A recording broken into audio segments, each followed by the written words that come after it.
Good evening प्यारे बच्चों, कैसे हैं आप लोग बच्चों। आई होप बच्चों स्वस्थ होंगे, मस्त होंगे और एग्जाम्स की तैयारी कर रहे होंगे बच्चों। आज का क्लास जो है बच्चों बहुत ही ज़्यादा इंटरेस्टिंग होने वाला है। क्यों? क्योंकि आज हम लोग क्या करने वाले हैं, सेक्सुअल रिप्रोडक्शन पे बात करने वाले हैं। ठीक है, और ये एक ऐसी टॉपिक है जो बच्चों आपके क्लास 10th के छात्रों के लिए भी इम्पोर्टेंट है। ठीक है, और आपके जो है बच्चा 12th के छात्रों के लिए भी ये क्लास आज का इम्पोर्टेंस है। ठीक है, तो क्लास को मिस मत करना, अंत तक क्या करना, क्लास को जरूर देखना। इससे क्या होगा, तुम्हारे मन का जो डाउट होगा, बहुत सारा डाउट आज की क्लास में क्लियर होगा बच्चों। ठीक है,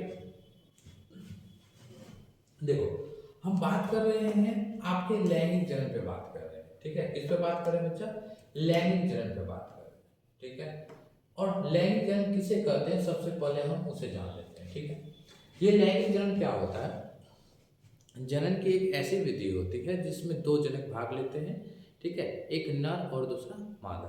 ठीक है, और इनसे क्या होता है कि आपकी संतान की प्राप्ति होती है। ठीक है, और इसी सारी क्रियाओं को हम लोग क्या कहते हैं बच्चा, आपका लैंगिक जन्म के अंतर्गत रखते हैं। ठीक है, ध्यान देना, चलते हैं डिफिनेशन पे। ठीक है, डिफिनेशन पे चलते हैं। क्या कहते हैं कि जनन की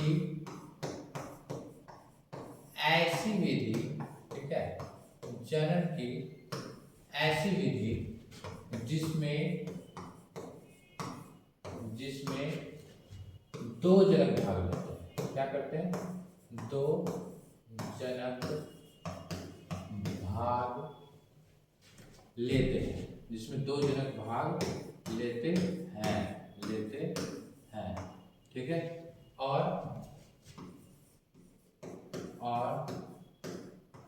इनसे उत्पन्न संतानों के बीच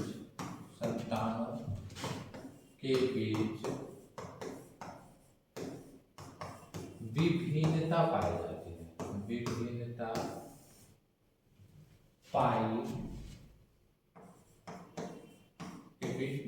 पाई जाती है। ठीक है, क्या पाई जाती है बच्चा, थोड़ा सा रिफ्रेश कर देते हैं। ठीक है, क्या पाई जाती है, विभिन्नता पाई जाती है। ठीक है, क्या पाई जाती है, विभिन्नता पाई जाती है। क्यों पाई जाती है बच्चा, क्योंकि यहाँ पे जो दो जनक भाग लेते हैं ना, ठीक है, विभिन्नता पाई जाती है, जो अपने कह सकते हैं जनक से क्या होता है, बिल्कुल हमारा भिन्न होता है। ठीक है, अब इसमें जो दो जनक भाग लेता है, ठीक है, वो दो जनक हमारा कौन कौन सा होता है। ठीक है, कौन कौन सा दो जनक होता है। अब ये जो दो जनक होते हैं ना, एक होता है बच्चा हमारा नर, ठीक है, और दूसरा होता है हमारा मादा होता है। ठीक है, क्या होता है, नर और मादा होता है। और हम इसको क्या करते हैं कि हम इसके अंतर्गत बच्चा क्या करते हैं कि हम इसके गुणसूत्र के आधार पर बांट कर हम क्या करते हैं कि आगे जो है ना, यहाँ पर हम किसी संतान की प्राप्ति करते हैं। ठीक है, क्या करते हैं बच्चा, संतान की प्राप्ति करते हैं। ठीक है, जहाँ पे दो जनक से मिलकर हमारा क्या होता है, एक नर और एक मादा वाला जनक मिलते हैं, और हमारा क्या होता है, किसी भी संतान की क्या होती है, हमें प्राप्ति होती है। ठीक है, अब यहाँ पर जो दो जनक होते हैं ना, ठीक है, अब इस दो जनक के अंतर्गत क्या होता है, थोड़ा सा ध्यान देना। ठीक है, कैसे होता है काम? अब यहाँ पे दो जनक हम जानते हैं कि जो हमारा नर वाला पॉइंट है, ठीक है, या फिर जो हमारा मादा वाला पॉइंट है। ठीक, तो नर के अंतर्गत क्या होता है बच्चा, हमारा 46 गुणसूत्र होते हैं। ठीक है, और मादा के अंतर्गत भी क्या होता है, 46 गुणसूत्र होते हैं। ध्यान देना। ठीक, अब जो ये 46 गुणसूत्र होता है ना, नर और मादा के अंतर्गत बच्चा, तो इस 46 में से, ठीक है, चाहे वो मादा हो चाहे वो नर हो, तो इस 46 में से गुणसूत्र में से क्या होता है कि आपका जो 44 गुणसूत्र होते हैं, ठीक है, बचते हैं दो गुणसूत्र। तो ये 44 गुणसूत्र को बच्चा हम लोग क्या बोलते हैं, ये जो 44 गुणसूत्र हो गया, और यहाँ पे जो 2 गुणसूत्र होते हैं ना, तो हम इसको बोलते हैं आपका दैहिक गुणसूत्र बोलते हैं। क्या बोलते हैं बच्चा मेरा, दैहिक गुणसूत्र बोलते हैं। ठीक है, और ये दो गुणसूत्र जो होता है, हम इसको क्या बोल देते हैं बच्चा, आपका लिंग गुणसूत्र बोलते हैं। क्या बोलते हैं, लिंग गुणसूत्र बोलते हैं। ठीक है, लिंग गुणसूत्र होता है। और ये जो दो गुणसूत्र होते हैं, एक X और दूसरा Y होता है, क्योंकि नर है तो ये होता है। ठीक, सेम जो मादा वाला घटना होता है ना, मादा के पास भी हमारा सेम घटना होता है कि यहाँ पर से भी हमारा 44 गुणसूत्र और 2 गुणसूत्र, ये 2 गुणसूत्र मादा है तो X होगा। ठीक है, और यही हमारा क्या करता है, ये गुणसूत्र हमारा बच्चा क्या करता है, हमारे शरीर को बनाता है, जिसके कारण हमारा क्या करते हैं, हम इसे दैहिक गुणसूत्र के नाम से जानते हैं। ठीक है, और जो 2 गुणसूत्र होता है हम इसे क्या कहते हैं बच्चा, आपका लिंग गुणसूत्र कहते हैं। ठीक है, जिसे ये कहते हैं। अब देखो, लड़का हो या लड़की हो, ठीक है, दोनों के शरीर का बनावट क्या होता है, सेम होता है, लेकिन हम एक चीजों से क्या करते हैं, अंतर जानते हैं कि ये लड़का है ये लड़की है, और वो अंतर है बच्चा हमारे ये लिंग गुणसूत्र पे डिपेंड करता है। ठीक है, अब क्या होता है संतान की प्राप्ति के लिए कि अब जो ये लिंग गुणसूत्र होता है, चाहे हमारा दैहिक गुणसूत्र होता है, ठीक है, इस गुणसूत्रों में क्या करते हैं बच्चा कि हमारे पास एक घटना देखने को मिलता है। क्या घटना देखने को मिलता है कि इसके गुणसूत्र में, ठीक है, चाहे हमारा लिंग गुणसूत्र में के बीच में एक विभाजन पैदा होता है। ठीक है, क्या होता है, एक विभाजन पैदा होता है। ठीक है, और उस विभाजन को बोलते हैं बच्चा हम लोग म्योसिस का विभाजन बोलते हैं। सेम घटना, ये दैहिक वाला गुणसूत्र हो गया चाहे ये लिंग वाला गुणसूत्र हो गया, तो विभाजन होता है हमारे पास। क्या होता है बच्चा, एक विभाजन होता है जिसे हम लोग क्या करते हैं, आपका अर्धसूत्री विभाजन करते हैं। जहां 44 का ये विभाजन क्या करता है, आपका गुणसूत्रों की संख्या क्या कर देता है, आधा कर देता है। यानी 44 था तो 22 कर दिया, यहाँ पर 2 था तो हमारा एक गुणसूत्र कर दिया। ठीक है, सेम घटना इधर भी होता है, इधर भी सेम घटना होता है। ठीक है, सेम घटना विभाजन के फलस्वरूप होता है। ठीक, अब क्या होता है कि जब ये अलग अलग कर देता है ना बच्चा, तो हम इसी को ऐड कर कर क्या करते हैं, जोड़कर हम यहाँ पर एक 23 जोड़ा गुणसूत्र का 23 गुणसूत्र का क्या करते हैं, हम निर्माण करते हैं। इन दोनों को क्या करते हैं, जोड़ देते हैं। ठीक है, तो हमारे पास अब ये जो 23 जोड़ा गुणसूत्र, ठीक है, अब ये 23 जोड़ा गुणसूत्र आया तो हम इसी को बच्चा क्या बोल देते हैं, आपका गैमेट बोल देते हैं। ठीक है, क्या बोल देते हैं, गैमेट बोल देते हैं, और इसी को गैमेट यानी युग्मक बोलते हैं। ठीक है, इसी को युग्मक बोलते हैं। ठीक है, ये नर मादा भाग, नर वाला भाग और मादा वाला भाग। ठीक है, अब यही दोनों युग्मक क्या होते हैं बच्चा, मिलते हैं। ठीक है, और जहां पे मिलता है ना, ये दोनों जहां पर मिलते हैं, यहीं पर हमारा क्या होता है बच्चा, निषेचन की क्रिया होती है। किसकी क्रिया होती है, निषेचन की क्रिया होती है। ठीक है, निषेचन की क्रिया होती है। ठीक है, और निषेचन के बाद हमारा क्या होता है, यहाँ पे एक कोशिका बनाता है। ठीक है, जहाँ पे ये 23, ठीक है, इसको मिटा देते हैं, जहाँ पे ये 23 कोशिका और ये 23 कोशिका दोनों मिलकर हमारा एक गुणसूत्र बनाता है, जहाँ पर गुणसूत्रों की संख्या 46 हो जाती है। ठीक है, 46 हो जाती है। ठीक, और जब ये विभाजन करता है तो हम यहाँ पर क्या करते हैं, गैमेट बनाते हैं, यानी गैमेट को हम लोग एन से सूचित करते हैं। ठीक है, एन से सूचित करते हैं, और यहाँ पे एन और एन मिलकर हमारा क्या होता है, 2n का निर्माण हो जाता है। और इसी को बच्चा हम लोग क्या कर देते हैं आपका, कि हम लोग इसे जायगोट नामक कोशिका करते हैं। ठीक है, और इस जायगोट नामक कोशिका के बाद क्या होता है हमारे सामने, ठीक है, हमारे सामने क्या होता है, आपका भ्रूण का निर्माण होता है। ठीक है, एम्ब्रायो का, और इस भ्रूण के निर्माण के बाद क्या होता है बच्चा, कि हमारे गर्भ में शिशु बनकर तैयार हो जाते हैं। करीबन ये 280 दिन में जो गर्भकाल होता है, तो उस गर्भकाल के अवधि में हमारा शिशु क्या होता है, गर्भ से बाहर निकल जाता है। तो एक प्रोसेस हमारे क्या होते हैं ना, जो लैंगिक जन्म वाला होता है उसमें ये सारे प्रोसेस होते हैं। ठीक है, समझ में आया? अब बताइए, सारा ये जो डाउट है बच्चा, ये क्लियर है ना सबका? हमें लगता है कि ये सबका क्लियर होगा। अब बात करते हैं थोड़ा सा हम लोग, ठीक है, थोड़ा सा दूसरा टॉपिक पर बात करते हैं।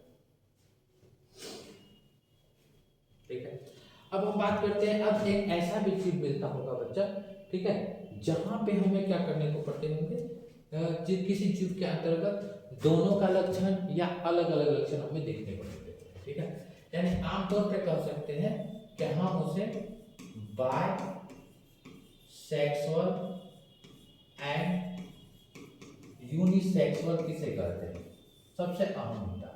ठीक है बच्चा, कि बायसेक्सुअल और यूनिसेक्सुअल हमारा क्या है, ठीक है, समझना बात को, बायसेक्सुअल क्या होते हैं, ठीक है।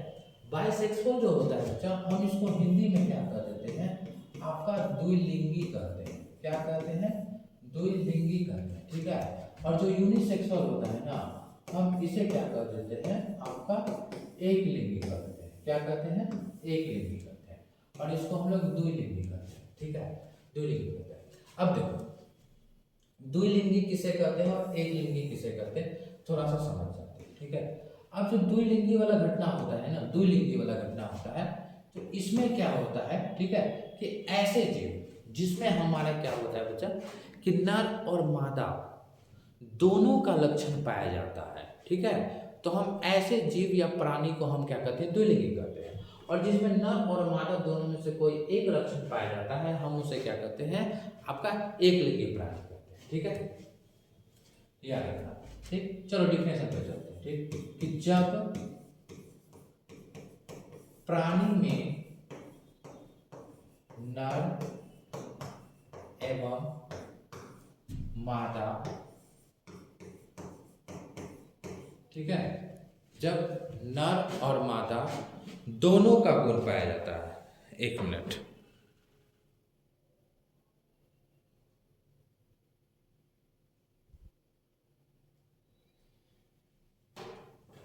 ठीक है, जब प्राणी में नर एवं मादा दोनों का गुण पाया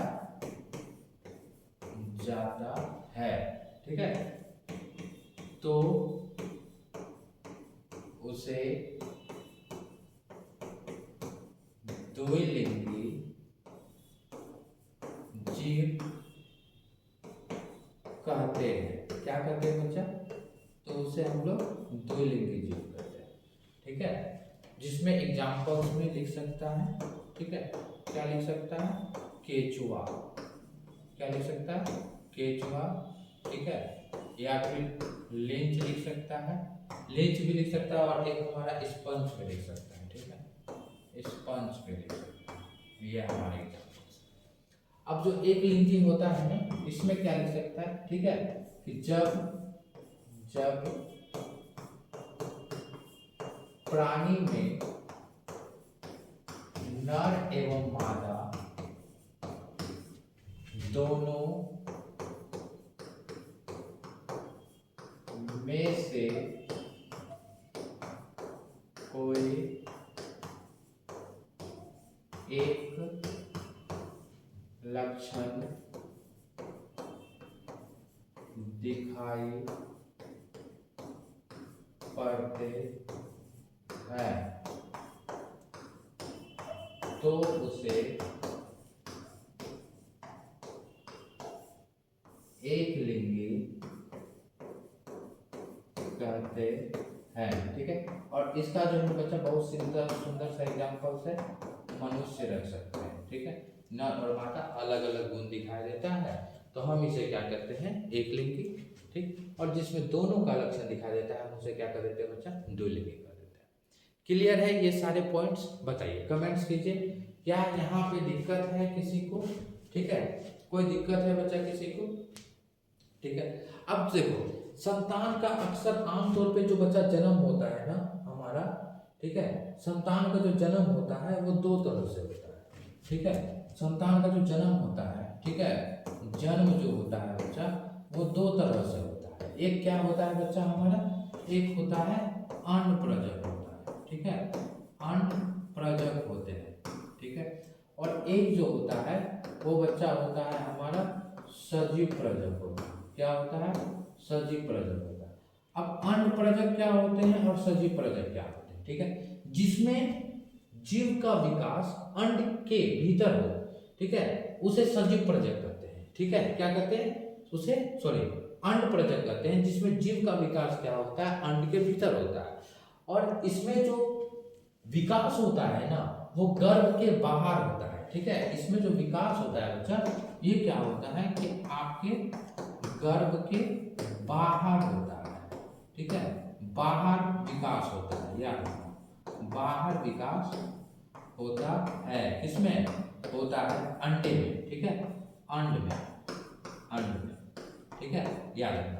और इसमें जो विकास होता है बच्चा, इसमें जो विकास होता है वो गर्भ के भीतर होता है, गर्भ के भीतर, ठीक है, विकास होता है, गर्भ के भीतर विकास होता है, विकास होता है, ठीक है। और इसका एग्जाम्पल्स में आराम से हम लोग जैसे क्या है, मनुष्य हैं तो हम लोग सजीव प्रजक हैं, ठीक है। और इसके एग्जाम्पल्स में अगर लिखना रहेगा कि इसके एग्जाम्पल्स में हमें क्या क्या लिखना है, तो हम इसमें सांप लिख सकते हैं, ठीक है, हम इसमें छिपकली लिख सकते हैं, छिपकली लिख सकते हैं, ठीक है, हम इसमें मगरमच्छ लिख सकते हैं, ठीक है, हम इसमें मगरमच्छ लिख सकते हैं, ठीक है, हम इसमें पक्षी लिख सकते हैं, और बहुत से एग्जाम्पल जो हमारे अंड के द्वारा होते हैं। तो ये बच्चा हमारा अंड प्रजक और ये हमारा सजीव प्रजक था, ठीक है।